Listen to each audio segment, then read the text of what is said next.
അതൊക്കെ ഞാൻ പിന്നെ പറയണ നമ്മളിങ്ങനെ സൗകര്യത്തിനൊരു സിദ്ദീഖിനെയും ഉമർ ബിൻ ഖത്താബിനെയും മടക്കി ചുറ്റിക്കൊണ്ടിരിക്കുക. ആവശ്യമുള്ളവർക്ക് എടുക്കുക, ആവശ്യമില്ലെങ്കിൽ അവരെ ഞാൻ അറിയില്ല. അസ്സലാമു അലൈക്കും വറഹ്മത്തുള്ളാഹി വബറകാതുഹു. പ്രിയപ്പെട്ട സഹോദരങ്ങളെ, സുഹൃത്തുക്കളെ, മീഡിയ ഫോക്കസിലേക്ക് ഏവർക്കും ഹൃദ്യമായ സ്വാഗതം. പ്രവാചകന്റെ ബർത്ത്ഡേ ആഘോഷത്തിന് ഇസ്ലാമിക പ്രമാണങ്ങളിൽ ഒരു തെളിവുമില്ല എന്ന് കൃത്യമായി സമസ്ത മുസ്ലിയാക്കന്മാർക്ക് തന്നെ അറിയാവുന്ന ഒരു വിഷയമാണ്. എന്നാൽ സമസ്തയുടെ മുസ്ലിയാക്കന്മാർ നബിദിനാഘോഷത്തിന് ഖുർആനിലും ഹദീസിലും നിരവധി തെളിവുകളുണ്ട് എന്ന് പറയാറുണ്ട്. അതുപോലെ തന്നെ മഹത്വമായിക്കൊണ്ട് പറയാറുള്ളത് നബിദിനാഘോഷം ലൈലത്തുൽ ഖദറിനേക്കാൾ ശ്രേഷ്ഠതയുണ്ട് എന്നും 2 പെരുന്നാളിനേക്കാൾ മഹത്വമുണ്ട് എന്നും സുന്നത്താണ് എന്ന് തുടങ്ങി പലതും അവർ പറയാറുണ്ട്. എന്നാൽ അവരുടെ കൂട്ടത്തിൽപ്പെട്ട ആളുകൾ തന്നെ പറയുന്നുമുണ്ട് നബിദിനാഘോഷം പ്രവാചകനോ സഹാബാക്കളോ ആഘോഷിച്ചിട്ടില്ല എന്നത് ശരി തന്നെയാണ് എന്ന്. അത് സിംസാറുൽ ഖുദവിയിൽ നിന്നും അതുപോലെ തന്നെ സമസ്തയുടെ പുസ്തകങ്ങളിൽ നിന്നൊക്കെ നമ്മൾ പലപ്പോഴും വായിച്ചിട്ടുള്ളതാണ്. എന്നാൽ നബിദിനാഘോഷം ഇത്രമാത്രം മഹത്വമുള്ളതാണ് എന്നൊക്കെ മുസ്ലിയാക്കന്മാർ വാദിക്കുമ്പോൾ അതിനെക്കുറിച്ച് മുജാഹിദുകൾ ചോദിക്കാറുണ്ട്. ഇത്രമാത്രം മഹത്വമുള്ളൊരു കാര്യമാണ് എങ്കിൽ അത് പ്രവാചകൻ കാണിക്കുമായിരുന്നു, പ്രവാചകൻ ആഘോഷിക്കുമായിരുന്നു, സഹാബാക്കൾ ആഘോഷിക്കുമായിരുന്നു, ഉത്തമ തലമുറക്കാർ ആഘോഷിക്കുമായിരുന്നു, അതുപോലെ തന്നെ 4 മദ്ഹബിൻ്റെ ഇമാമിയങ്ങളടക്കം ആഘോഷിക്കുമായിരുന്നു എന്നൊക്കെ മുജാഹിദുകൾ പറയാറുണ്ട്. അതുപോലെ ഇവർ ആയത്തോതുമ്പോൾ ഈ ആയത്തുമായി ബന്ധപ്പെട്ട് ആധികാരിക തഫ്സീർ ഗ്രന്ഥങ്ങളിൽ എവിടെയാണ് ഇത് നബിദിനാഘോഷത്തിന് തെളിവാണ് എന്ന് പറഞ്ഞിട്ടുള്ളത് എന്നൊക്കെ ചോദിക്കുമ്പോൾ മുസ്ലിയാക്കന്മാർക്ക് ഹാലിളകുന്നതല്ലാതെ മറുപടി പറയാറില്ല. ഇപ്പോഴും പല വിഷയങ്ങളിൽ എന്ന പോലെ നബിദിനാഘോഷവുമായി ബന്ധപ്പെട്ട് മുജാഹിദിന്റെ പണ്ഡിതന്മാർ സംവാദങ്ങളിലും അത് ഖണ്ഡനങ്ങളിലും അതുപോലെ പ്രഭാഷണങ്ങളിലും ഒക്കെ ചോദിച്ചു വെച്ച ചോദ്യങ്ങൾ മുസ്ലിയാക്കന്മാരുടെ തലയ്ക്കെട്ടിന് മുകളിൽ ഇങ്ങനെ കറങ്ങി കളിക്കുകയാണ്. എന്നാൽ ഈ മൊല്ലാക്കന്മാർ അതിന് മറുപടി പറയാനുള്ള ശ്രമം പോലും നടത്തുന്നത് നമ്മൾ എവിടെയും കണ്ടിട്ടില്ല.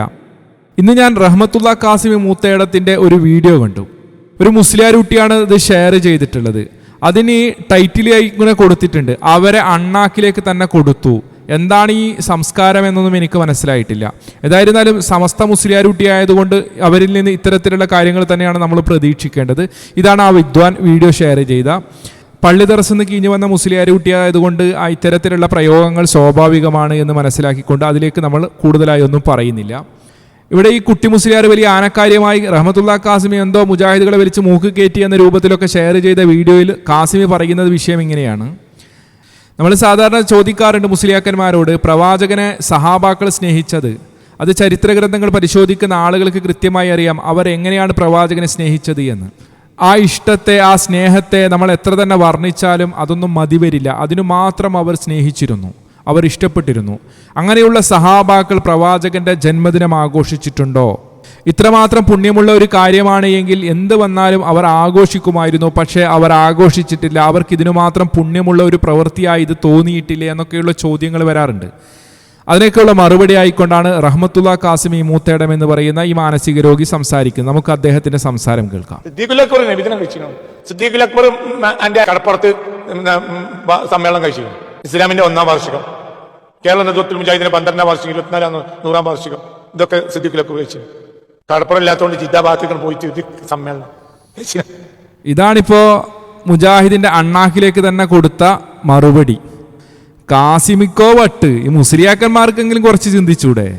ഇത് എല്ലാ മുസ്ലിയാക്കന്മാരൊന്നും അംഗീകരിക്കില്ല. കാസിം ഈ പറഞ്ഞ മറുപടിയൊന്നും ആരും അംഗീകരിക്കില്ല എന്ന് എനിക്കറിയാം. എന്താ വെച്ചാൽ സമസ്ത മുസ്ലിയാക്കന്മാരോട് പണ്ടേ ഇതിനൊക്കെ മറുപടി നമ്മൾ കൊടുത്തതാണ്. അതിനൊന്നും മുസ്ലിയാക്കന്മാർ ഒരക്ഷരം മിണ്ടിയിട്ടില്ല. ഇവിടെ അതുതന്നെയാണ് നമുക്ക് വീണ്ടും ആവർത്തിക്കാനുള്ളത്. നിങ്ങൾക്ക് ആണത്തമുണ്ട് എങ്കിൽ, ചങ്കൂറ്റമുണ്ട് എങ്കിൽ, നട്ടലിൻ്റെ ഫോട്ടോ കോപ്പിയെങ്കിലും നിൻ്റെയൊക്കെ ശരീരത്തിലുണ്ട് എങ്കിൽ പരസ്യമായി സമസ്ത പണ്ഡിതന്മാർ ഒരുമിച്ചിരുന്ന് ഒരു പ്രസ്താവന ഇറക്ക്, ഒരു പത്രസമ്മേളനം വിളിച്ച് പ്രസ്താവന ഇറക്ക്. നബിദിനാഘോഷം എന്ന് പറഞ്ഞാൽ അത് മുജാഹിദ് സമ്മേളനം പോലെയുള്ളൊരു പരിപാടി മാത്രമാണ്. മുജാഹിദുകൾ ഹുബ്ബുർ റസൂൽ പ്രഭാഷണം നടത്താറുണ്ടല്ലോ, അതുപോലെ തന്നെ അവർ സംസ്ഥാന സമ്മേളനം നടത്താറുണ്ടല്ലോ, ജില്ലാ സമ്മേളനം നടത്താറുണ്ടല്ലോ, മണ്ഡലം സമ്മേളനം നടത്താറുണ്ടല്ലോ, യൂണിറ്റ് സമ്മേളനം നടത്താറുണ്ടല്ലോ. അതുപോലെ കവലകളിലൊക്കെ നടക്കുന്ന പൊതുപരിപാടികളടക്കമുള്ള പ്രോഗ്രാം പോലെയുള്ള ഒരു പ്രോഗ്രാം മാത്രമാണ്. ഇതിന് പ്രത്യേകിച്ച് പ്രത്യേകതകളൊന്നും തന്നെ ഇല്ല എന്നൊന്ന് പറ. ഇതൊരു ദൈവത്തിൻ്റെ ഭാഗമായിക്കൊണ്ട് നടക്കുന്നതാണ്. പൊതുജനങ്ങൾക്ക് പ്രവാചകന്റെ മഹത്വം പറഞ്ഞു കൊടുക്കാൻ നടത്തുന്ന പ്രോഗ്രാമുകൾ മാത്രമാണ് എന്ന രീതിയിൽ നിങ്ങൾ പറ. എന്നിട്ട് അതിൽ മങ്കൂസ്, മൗലൂദ് പോലെയുള്ള സാധനങ്ങളൊക്കെ എടുത്ത് മാറ്റുകയും ചെയ്യുക. എന്നിട്ട് മുജാഹിദുകൾ നിങ്ങളുടെ പിന്നാലെ വരികയാണ് എങ്കിൽ നിങ്ങൾക്ക് ധൈര്യസമേതം പറയാം ഇത് മുജാഹിദ് സമ്മേളനം നടത്തുന്ന പോലെയാണ്. ഇല്ലെങ്കിൽ റഹ്മത്തുള്ള കാസിമി ചോദിച്ചതുപോലെയുള്ള ചോദ്യങ്ങൾ നിങ്ങൾക്ക് ചോദിക്കാൻ. ഇനി മുസ്ലിയാരുടെ അടുത്ത കാരണം നമുക്ക് കേൾക്കാം. സിദ്ദീഖുൽ മകൾ ജുമാ പോയിട്ടില്ലല്ലോ, എന്റെ മകൾ ജുമാ കൊണ്ടല്ലോ. അതോ അവനെന്ത് അക്ബറില്ലാഞ്ഞു?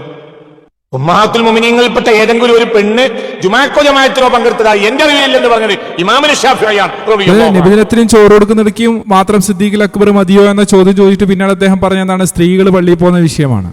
സ്ത്രീകൾ പള്ളിയിൽ പോകുന്നതിന് പറയുന്ന സഹാബ വനിതകളൊന്നും പള്ളിയിൽ പോയിട്ടില്ല, ഉമ്മഹാത്തുൽ മുഅ്മിനീങ്ങളൊന്നും പള്ളിയിൽ പോയിട്ടില്ല എന്നൊക്കെയാണ് ഈ പറഞ്ഞു വരുന്നത്. അപ്പോൾ മുസ്ലിയാരോട് നമുക്ക് തിരിച്ചു ചോദിക്കാനുണ്ട്. ഇവിടെ ഷാഫി ഇമാമിന്റെ കാര്യം പറഞ്ഞു. ഷാഫി ഇമാമ് പറഞ്ഞു എന്ന് പറഞ്ഞിട്ട് ഇദ്ദേഹം പറഞ്ഞു വെച്ചത് എന്താണ്? അത് നമുക്ക് അങ്ങനെ തന്നെ എടുക്കാം.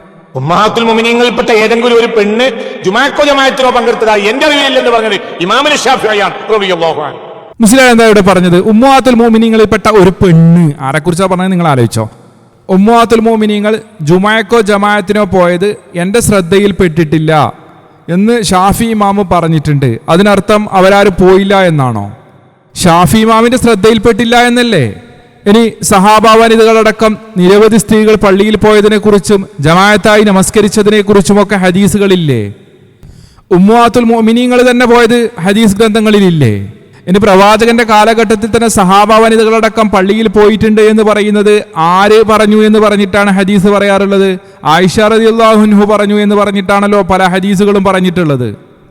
ബുഖാരിയിലും മുസ്ലിമിലും അടക്കം നിരവധി ഹദീസുകളുണ്ട് എന്നുള്ളതും ഒരു പച്ചയായ യാഥാർത്ഥ്യമാണല്ലോ. എന്നാൽ സമസ്തക്കാരെ പോലെ ഷാഫി ഇമാമ് സ്ത്രീകൾ പള്ളിയിൽ പോകൽ നിരുപാധികം ഹറാമാണെന്ന് പറഞ്ഞിട്ടുണ്ടോ? എന്തായിരുന്നാലും ഷാഫി ഇമാം ഇങ്ങനൊരു വിഷയം ചർച്ച ചെയ്തിട്ടുണ്ട് എന്നുള്ളത് ഒരു യാഥാർത്ഥ്യമാണല്ലോ. എങ്കിൽ നിങ്ങളോട് ഞാൻ ചോദിക്കുന്നു, നബിദിനം ആഘോഷത്തെക്കുറിച്ച് ഷാഫി ഇമാമ് പറഞ്ഞത് എന്താണ്? ഒന്ന് നിങ്ങൾ പറഞ്ഞതാ. ഇനി രണ്ടാം ഷാഫി എന്നറിയപ്പെടുന്ന ഇമാം നവവി എന്താണ് പറഞ്ഞത് എന്നൊന്ന് നിങ്ങൾ പറഞ്ഞതാ. നബിദിനം ആഘോഷത്തെക്കുറിച്ച് ഇവരൊക്കെ എന്താണ് പറഞ്ഞിട്ടുള്ളത്? 4 മദ്ഹബിന്റെ ഇമാമിങ്ങൾ എന്താണ് പറഞ്ഞിട്ടുള്ളത്? അവരുടെ അഭിപ്രായം എന്താണ്? ഒന്ന് പറഞ്ഞതാ. സ്ത്രീകൾ പള്ളിയിൽ പോകുന്ന വിഷയത്തിൽ അവർ അഭിപ്രായം പറഞ്ഞിട്ടുണ്ടല്ലോ എന്നതുപോലെ നബിദിനം ആഘോഷത്തെക്കുറിച്ച് പറഞ്ഞത് നിങ്ങളൊന്ന് കാണിക്ക്. എന്റെ മകളെ നേരത്തെ കൊണ്ടുണ്ടല്ലോ, സിദ്ദീഖുൽ അക്ബറിന്റെ മകളെ കൊണ്ടിരുന്നു. സിദ്ദീഖുൽ അക്ബറും മകളും കൂടി ഓട്ടോറിക്ഷ വിളിച്ചാണ് ജുമാക്കുൽ. സിദ്ദീഖുൽ അക്ബർ ചെയ്തിട്ടുണ്ടോ? ഉമർ ഇബ്നുൽ ഖത്താബ് ചെയ്തിട്ടുണ്ടോ? എന്താ പറയുന്നൊക്കെ വേന? ഞമ്മക്ക് പറ്റിയോടത്തൊരു സിദ്ദീഖുൽ അക്ബർ, ഞമ്മക്ക് തള്ളു വരികയാണെങ്കിൽ അവിടെ സിദ്ദീഖുൽ അക്ബർ. സ്ത്രീകൾ പള്ളിയിൽ പോകൽ നിരുപാധികം ഹറാമാണെന്ന് വാദിക്കുന്ന നിങ്ങൾ അത് തെളിയിക്ക്. ഷാഫി ഇമാം അടക്കമുള്ള പണ്ഡിതന്മാർ സ്ത്രീകൾ പള്ളിയിൽ പോകുന്നത് നിരുപാധികം ഹറാമാണ്, അവരെ പള്ളിയിൽ നിന്ന് തടയണം, പള്ളിയിൽ അവർക്ക് അങ്ങനെ നമസ്കരിക്കാനുള്ള അവസരം നിങ്ങൾ കൊടുക്കരുത്, നിഷിദ്ധമാണ് അവർക്ക് എന്നൊക്കെ പറഞ്ഞതൊന്ന് കാണിച്ചിട്ട് മതി നിന്റെ ഡയലോഗ് അടി. മനസ്സിലായല്ലോ കാസിമി? സ്ത്രീകൾ പള്ളിയിൽ പോലെ ലൈലത്തുൽ ഖദറിനേക്കാൾ ശ്രേഷ്ഠതയുണ്ട് എന്നും 2 പെരുന്നാളിനേക്കാൾ മഹത്വമുണ്ട് എന്നും വലിയ പുണ്യമുള്ള കാര്യമാണ് എന്നൊക്കെ പറഞ്ഞുകൊണ്ട് നിർബന്ധിച്ച് സ്ത്രീകളെ ആരും തന്നെ പള്ളിയിൽ കൊണ്ടുപോകുന്നില്ല. അതുപോലെ തന്നെയാണ് മുജാഹിദ് സമ്മേളനവും. മുജാഹിദ് സമ്മേളനം ലൈലത്തുൽ ഖദറിനേക്കാൾ ശ്രേഷ്ഠതയുള്ളതും 2 പെരുന്നാളിനേക്കാൾ മഹത്വമുള്ളതും വലിയ പുണ്യമുള്ളതും എന്നൊക്കെ പറഞ്ഞുകൊണ്ട് നമ്മൾ വലിയ അവകാശവാദങ്ങളൊന്നും ഉന്നയിക്കുന്നില്ല. ദഅവാ കൂട്ടായ്മ അവരുടെ വാർഷികത്തിൽ എല്ലാവരും കൂടി ഒത്തുചേർന്ന് ചില ഉപദേശങ്ങളും നിർദ്ദേശങ്ങളും കാര്യങ്ങളും ഒക്കെ ചെയ്യുകയും പരസ്പരം സ്നേഹബന്ധങ്ങൾ കൈമാറുകയൊക്കെ ചെയ്യുന്ന ഒരു പരിപാടി മാത്രമാണ് ഈ പറയുന്ന സമ്മേളനങ്ങളും കാര്യങ്ങളും ഒക്കെ. സമസ്തക്കാർ സമ്മേളനം നടത്തുമ്പോൾ നമ്മൾ ഇതിനൊക്കെ തെളിവ് എവിടെയെന്നൊന്നും ചോദിക്കാറില്ലല്ലോ. എന്നാൽ നബിദിനം ആഘോഷം അങ്ങനെയാണോ? ആണെങ്കിൽ നിങ്ങളത് തുറന്ന് പറ. അതാണ് നമുക്ക് കേൾക്കേണ്ടത്. ആണത്തമുണ്ടോ, നട്ടലുണ്ടോ, ചങ്കൂറ്റമുണ്ടോ, നട്ടലിന്റെ ഫോട്ടോ കോപ്പി എങ്കിലും നിങ്ങളെയൊക്കെ ശരീരത്തിലുണ്ടോ? എങ്കിൽ നിങ്ങളുടെ ജിഫ്രി മുത്തുക്കോയ തങ്ങളെയും കാന്തപുരം AP അബൂബക്കർ മുസ്ലിയാരെയും നജീബ് മൗലവിയെയും പോലെയുള്ള നിങ്ങളുടെ പന്നിപ്പേറ് പോലെ കാക്കത്തൊള്ളായിരം ഗ്രൂപ്പിലുള്ള എല്ലാ നേതാക്കന്മാരെയും ഒരുമിച്ചിരുത്തിക്കൊണ്ട് നിങ്ങൾ പറ ധൈര്യസമേതം മുജാഹിദ് സമ്മേളനം പോലെയാണ് എന്ന്.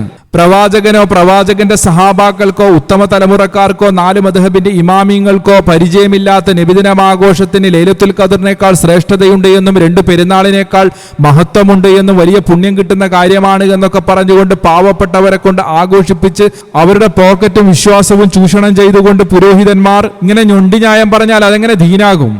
ഇനി ഇത് ഷെയർ ചെയ്ത വിദ്വാനോട് പറയാനുള്ളത്, ഇങ്ങനെയുള്ള വൃത്തികെട്ട ക്യാപ്ഷനൊക്കെ ഇട്ട് പ്രചരിപ്പിക്കുന്ന നീ അതിന്റെ ക്യാപ്ഷൻ മാറ്റി റഹ്മത്തില്ല കാസിമി എന്ന അരപ്പരി ലൂസ്, അതായത് നിന്റെ ഉസ്ത പറഞ്ഞു വെച്ച ക്യാപ്ഷന് കറക്റ്റായിട്ട് സൂട്ടാകുക. കാസിമി എന്ന നിന്റെ ഉസ്ത മലർന്ന് കടന്ന് കാർക്കിച്ച് മുകളിലോട്ടേക്ക് തുപ്പിയപ്പോൾ അത് തിരിച്ച് മുഖത്തേക്ക് തന്നെ വീണിരിക്കുന്നു എന്ന രീതിയിലുള്ള ഒരു ക്യാപ്ഷൻ കൊടുക്കലാണ് നല്ലത്. മുസ്ലിയാരെ ഒന്ന് ആലോചിച്ച് നോക്ക്. നിന്റെ റഹ്മത്തുള്ള കാസിമി പറഞ്ഞത് ഒരു മറുപടിയാണോ അണ്ണാക്കിൽ കൊടുത്തു എന്നൊക്കെ പറയാൻ? അദ്ദേഹം ഇവിടെ എഴുന്നള്ളിച്ചത് വിവരക്കേടല്ലേ? ഇല്ല എങ്കിൽ പറ. നിങ്ങളെ തലതൊട്ടപ്പന്മാരായ നിങ്ങളെ നേതാക്കന്മാരായ ആളുകളൊക്കെ പറഞ്ഞു വെച്ചത്, വാദിച്ചു വെച്ചത്, എഴുതി വെച്ചതൊക്കെ അതൊക്കെ കുപ്പത്തൊട്ടിയിലാണ് ഈ സ്ഥാനമെന്ന്. ലൈലത്തുൽ ഖദറിനേക്കാൾ ശ്രേഷ്ഠതയുണ്ട് എന്ന് പറഞ്ഞത്, 2 പെരുന്നാളിനേക്കാൾ മഹത്വമുണ്ട് എന്ന് പറഞ്ഞത്, സുന്നത്താണെന്ന് വാദിച്ചത്, ഖുർആനിലും ഹദീസിലും നിരവധി തെളിവുകളുണ്ട് എന്നൊക്കെ പറഞ്ഞത്, അതൊക്കെ വെറുതെ ആയിരുന്നു. അങ്ങനെ ഒരു വാദവും ഞങ്ങൾക്കില്ല എന്നൊക്കെ പറയേണ്ടി വരും.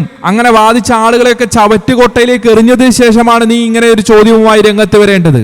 അപ്പോൾ മാനസിക രോഗി റഹ്മത്തുള്ളാഹി കാസിമിയുടെ വിവരക്കേടുകൾ വലിയ ആനക്കാര്യം പോലെ ഷെയർ ചെയ്ത എല്ലാവർക്കും തൃപ്തിയായല്ലോ, സന്തോഷമായല്ലോ. കാര്യങ്ങൾ മനസ്സിലാക്കാൻ അള്ളാഹു നമുക്ക് എല്ലാവർക്കും തൗഫീക്ക് നൽകുമാറാകട്ടെ. മറ്റൊരു വീഡിയോയുമായി നമുക്ക് വീണ്ടും കാണാം ഇൻഷാ അല്ലാഹ്. അസ്സലാമു അലൈക്കും വറഹ്മത്തുള്ളാഹി വബറകാതുഹു.